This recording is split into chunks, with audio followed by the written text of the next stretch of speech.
Sony spitting poison at the MCU with their big Venom announcement. Find out on today's Nerdist News.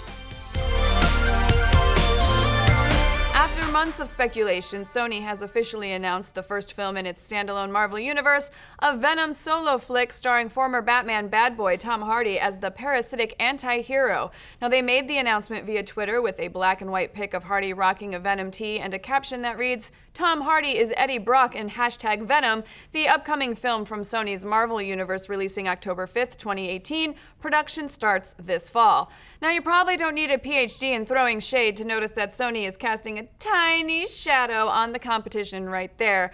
The phrase Sony's Marvel Universe is definitely a bit of a battle cry, letting the folks over at the MCU know that someone else is about to take a big step into the Marvel movie universe arena.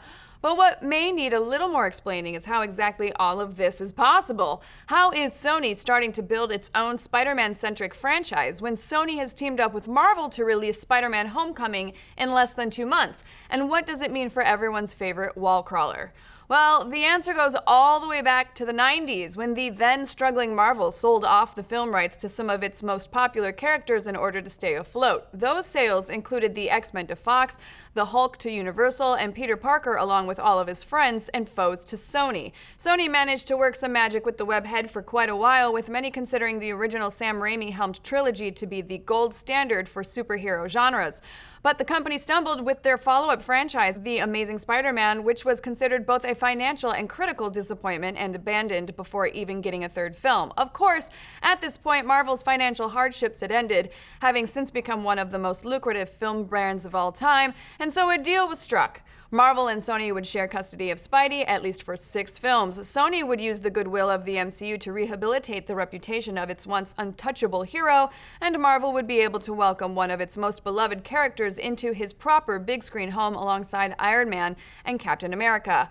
But as we said, the Marvel-Sony deal is only good for 6 films, which includes last year's Captain America Civil War, the upcoming Avengers Infinity War, and the film formerly known as Avengers Infinity War Part 2.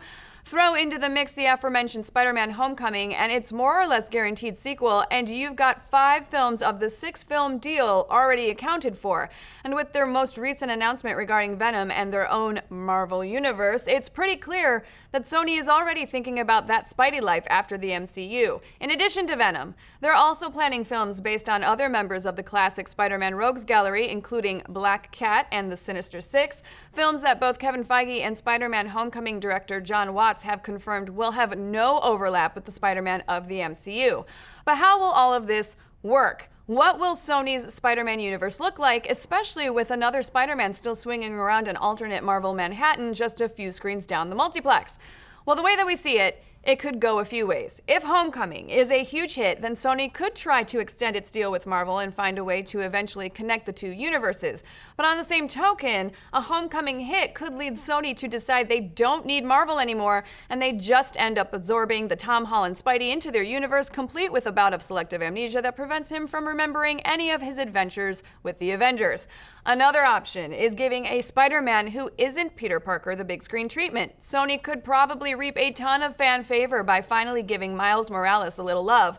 But the most likely option may just be that we're going to get a Spider-Man cinematic universe with no Spider-Man in it. And as weird as that sounds, it's not unprecedented. All of these characters have starred in their own comics, so there's no question that they can carry a story without some Spidey assistance, and we're definitely starting to see examples of successful superhero movies and TV shows detached from their main heroes. Gotham is still going strong over on Fox, and that show is basically just Batman's Rogues Gallery minus Batman, and 20 years ago, a Wolverine movie without the other X-Men would have probably seemed crazy, but today, it's one of the best movies of the year. And the success of Logan, along with other R-rated superhero fare like Deadpool, may really be the best indication of where the Sony Marvel universe is headed, because there's one other interesting bit of info in Sony's Venom tweet: the release date, October 5th, 2018. Pretty atypical for a big budget franchise tentpole, especially one that's going to prop up a brand new cinematic universe.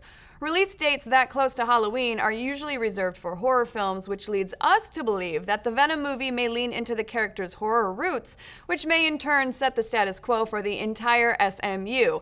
After all, a franchise that centers around villains seems perfect for a slightly darker tone shift away from the more kid-friendly MCU, and at the end of the day, this really seems like Sony getting the best of both worlds. Let Spider-Man keep playing PG with the Avengers, while Venom and the rest of the Sony films can veer off into darker R-rated territory.